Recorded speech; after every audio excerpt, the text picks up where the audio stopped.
Hoje, dia 22 de setembro de 2024, celebramos o 25º domingo do tempo comum e lemos o Evangelho de Nosso Senhor Jesus Cristo segundo Marcos, capítulo 9, do 30 ao 37.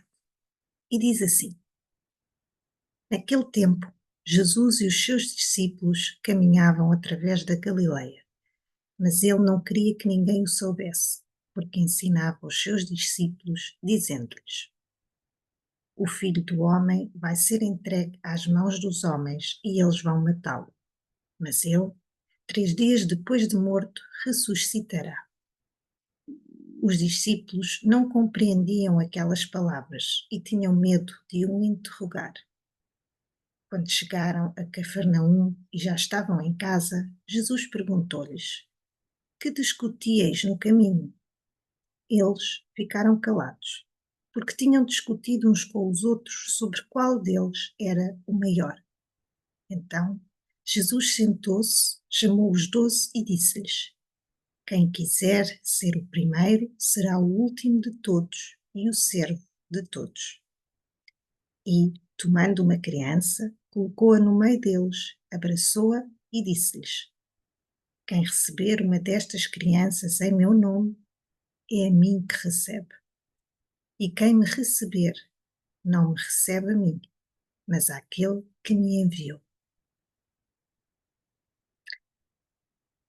A Bíblia é de uma beleza enternecedora, de tão carregada está de mensagens, de imagens, de histórias, de exemplos que nos ajudam a perceber melhor o amor de Deus. O Evangelho deste domingo é um bom exemplo disso. Ao lê-lo, vemos a forma incrível de Jesus gerir as relações. Ele não julga, não acusa, não censura os seus discípulos, mas procura uma estratégia para lhes transmitir e ilustrar a sua lição sobre o amor. O Evangelho conta que a viagem pela Galileia continuou e pelo caminho Jesus apercebe-se que os discípulos não tinham levado a sério aquele primeiro anúncio sobre o destino de morte que o esperava em Jerusalém, sobre o qual lemos no domingo passado. Então, aproveitando a caminhada e o facto de não estarem presentes as multidões, Jesus decide ensinar os seus discípulos. Ou seja, pela segunda vez, ele conta-lhes aquilo que o espera em Jerusalém. Ele diz: O Filho do Homem vai ser entregue às mãos dos homens e eles vão matá-lo.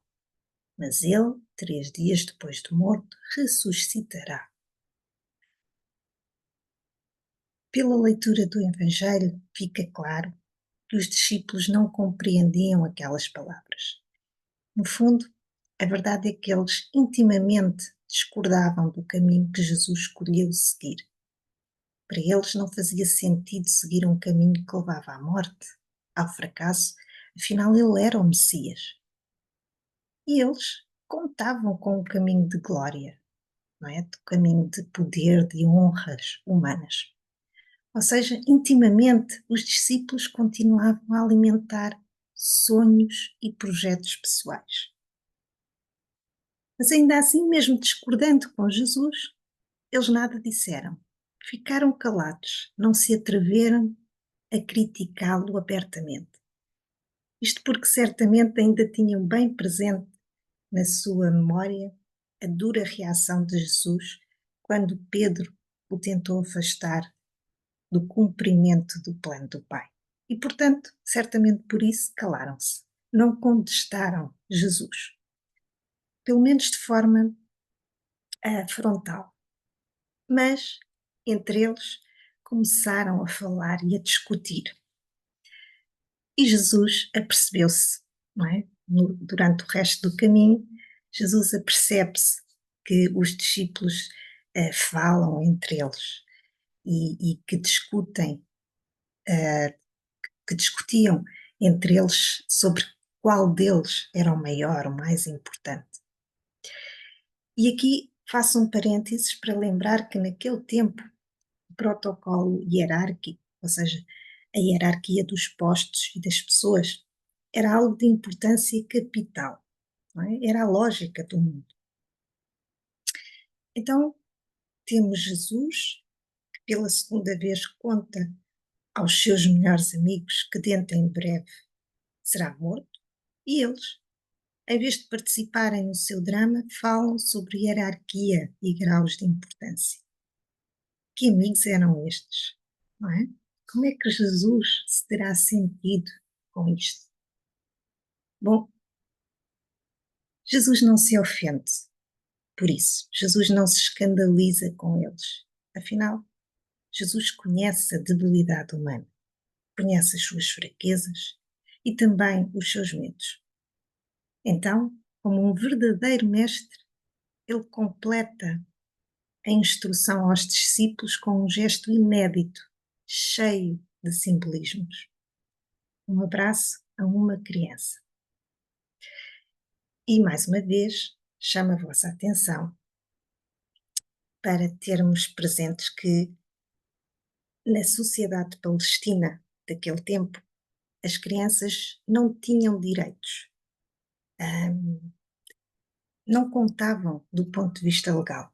Eram, portanto, um símbolo bem expressivo dos débeis, dos pequenos, dos pobres, dos indefesos, dos insignificantes e dos marginalizados.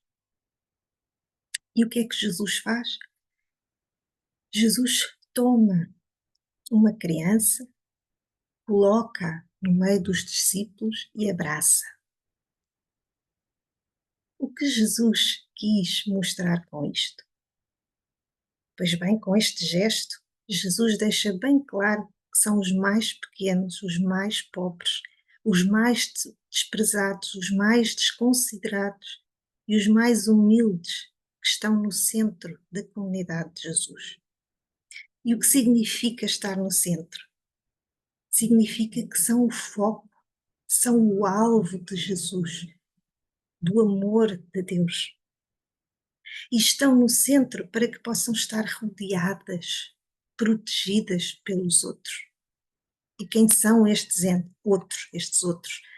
Bom, naquela situação que é narrada no Evangelho, os outros são os discípulos, por isso ele coloca a criança no meio deles. Mas extrapolando para a realidade, os outros somos todos nós, membros da comunidade de Deus, nós cristãos, nós que professamos a nossa fé em Deus e em Jesus Cristo ressuscitado. Somos nós, membros da comunidade, que temos o dever, que temos a responsabilidade de cuidar, de abraçar, de servir, de ajudar, de proteger e defender quem não tem meios próprios para o fazer. Então, com este gesto, Jesus mostra que a comunidade de Jesus não é um lugar de honras, mas é um lugar de serviço e de amor. Por isso, quem se dispuser a pôr a sua vida ao serviço dos mais pequenos, dos mais frágeis e dos mais desprezados, será o maior, o mais importante. Jesus desafia os seus discípulos e a nós a um compromisso firme,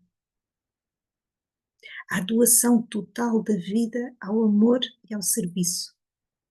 E Jesus não se conforma com a nossa preguiça, com a nossa acomodação, com a nossa cobardia. Ele exige ação, obras. Ou seja, não nos refugiemos nas nossas orações decoradas, nas nossas devoções particulares e na nossa religião vivida como cumprimento. A nossa fé, a nossa devoção deve estar plasmada em obras. A nossa vida deve dar testemunho da nossa fé. São as nossas ações, os nossos comportamentos, o que fazemos diariamente, Então, como parte da comunidade de Jesus, do Reino de Deus, somos responsáveis por proteger os mais pequenos, os que ninguém quer e ninguém ama, os que a sociedade rejeita, ignora, finge que não vê, as vítimas, os doentes, os sem-abrigo e os que foram feridos pela vida de alguma maneira. E para que não houvesse dúvidas, Jesus termina aquela lição, aquele ensinamento, identificando-se com aquela criança, dizendo: quem receber uma destas crianças em meu nome, é a mim que recebe. Mas Jesus vai mais longe ainda. Ele identifica-se com o seu Pai. Quem me receber, não me recebe a mim, mas àquele que me enviou, Deus. Portanto, neste Evangelho, Jesus pede aos seus discípulos dois atos de coragem. O primeiro acontece durante o caminho, não é? Ele pede a coragem do anticonformismo, não de seguir a onda de querer ser os primeiros. Não é sobre poder, glória, é sobre amor e serviço. E o segundo ato de coragem falo dentro de casa, quando toma a criança, quando a coloca no meio deles e depois a abraça. Ele pede uma espontaneidade diferente. Ele convida-os a escolher a sabedoria de Deus, pois só essa os levará à vida eterna, à vida verdadeira. Estes dois atos de coragem que Jesus pediu aos seus discípulos, pede e são dirigidos também a cada um de nós. Então, como sido, tens sido corajoso, tens sido corajosa. Se quisermos aprender com as crianças, não nos devemos empoleirar num banco alto. As crianças pedem apenas duas coisas: uma verdadeira presença e ver o pai e a mãe enamorados. Então, que sejamos capazes de voltar a olhar como uma criança. Voltemos a escutar como os enamorados. Aprendamos com as crianças e com os enamorados a presença verdadeira dentro da vida e a manter-nos aí, tal como somos, fiéis a nós mesmos e aos valores de Deus. Que assim seja. Um feliz domingo para todos.